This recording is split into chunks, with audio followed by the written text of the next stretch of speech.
You see, here is the sea, Mr. Sanders, so calm and apparently unchanging. And yet it is part of my new conception about the nature of the world at this same sea. Many times in the past history of our Earth has rolled over the surfaces of the land masses, sweeping away all life and vegetation and eventually returning again to its former bed.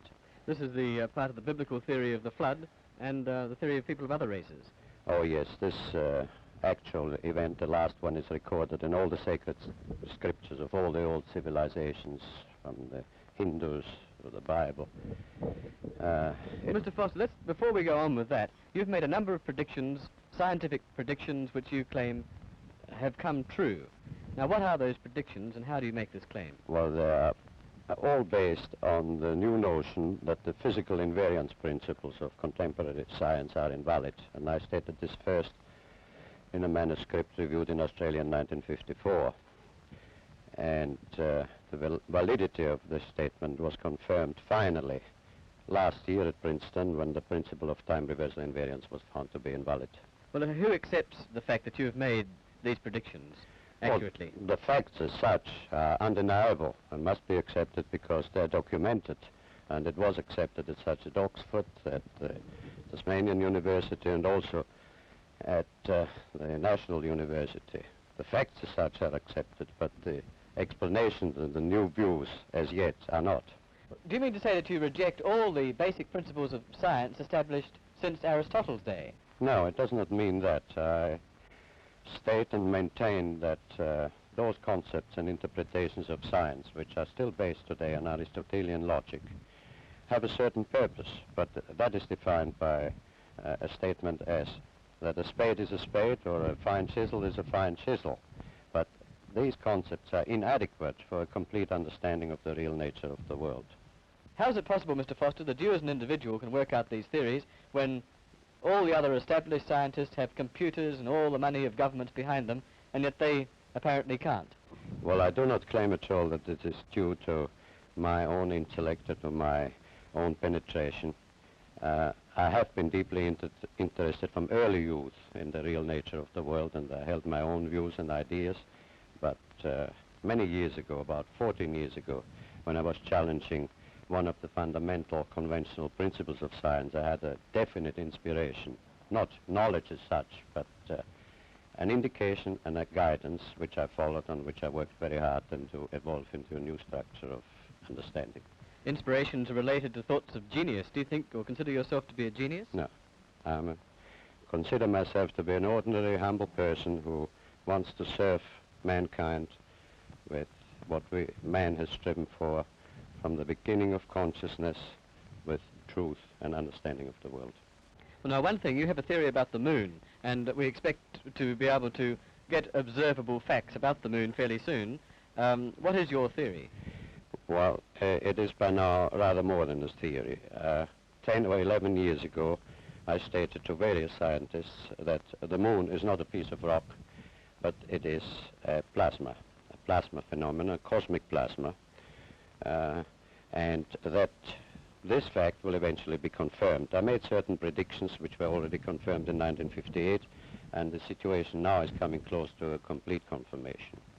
What will be the result if you're proved to be correct in your theories? The result will be profound and decisive, because it will give proof that a complete reinvestigation of the laws of nature is necessary. Because if the moon is a plasma, no man will ever land on it. The soft landing attempts will all fail.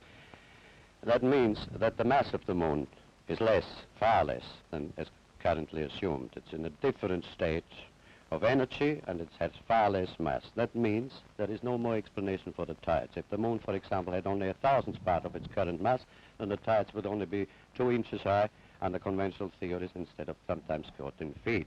And that means that if it is proved that the moon is a plasma, then all gravitational theories are out, and the new concept of the cosmos and of its laws has to be evolved.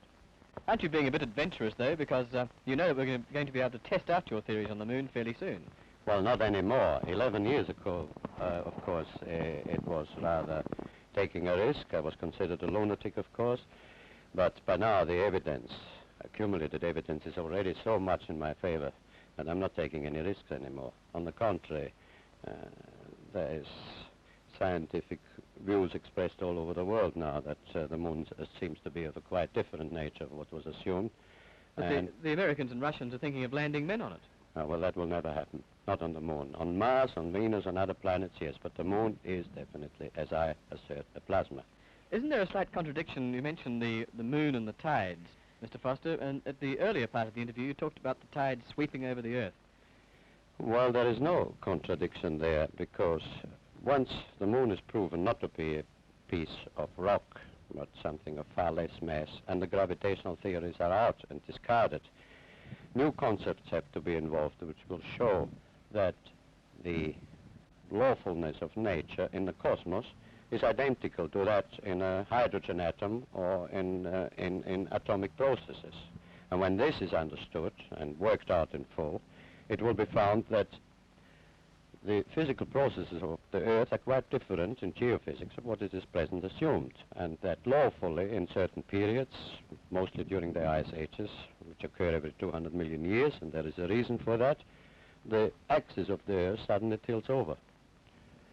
And when this happens, then you get the floods of the Bible, which were recorded before.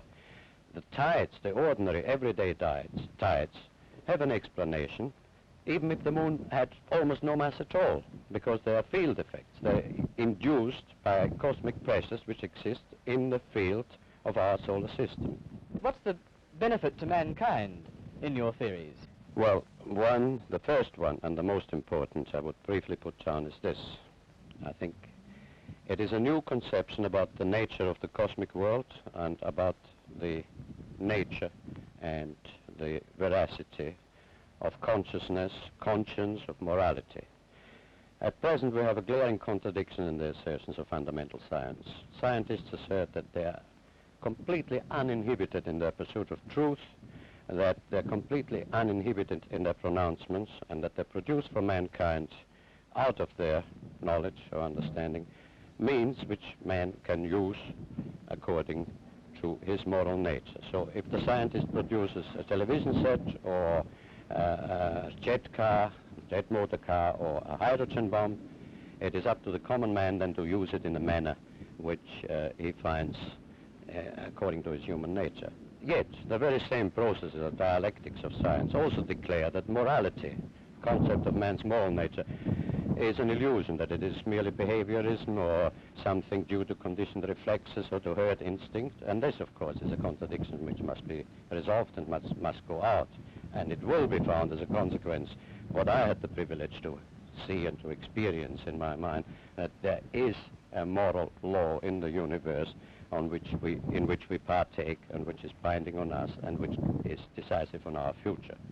Now, in the practical aspects, when it is understood that the geophysical laws are quite different and that this tipping over of the Earth axis has occurred often, suddenly in the past, and will occur again, if the new view is elaborated, and I will not live long enough anymore to do that, it will be understood that the speed of light is not a universal constant as it is now the foundation of science, that it is changeable, and that perhaps 50 years before the next change of axis there will be an increase in the speed of light. And if scientists will work out why and how, then there will be sufficient warning that mankind can prepare itself. Instead of building atom bomb shelters and hydrogen bombs by the millions, we will build provisions of making humanity floatable and to survive this crisis. So it comes again to the age-old concept that truth is the guidance, the hope, and the directive of the human mind, and that man must strive to understand and to know the real nature of the world.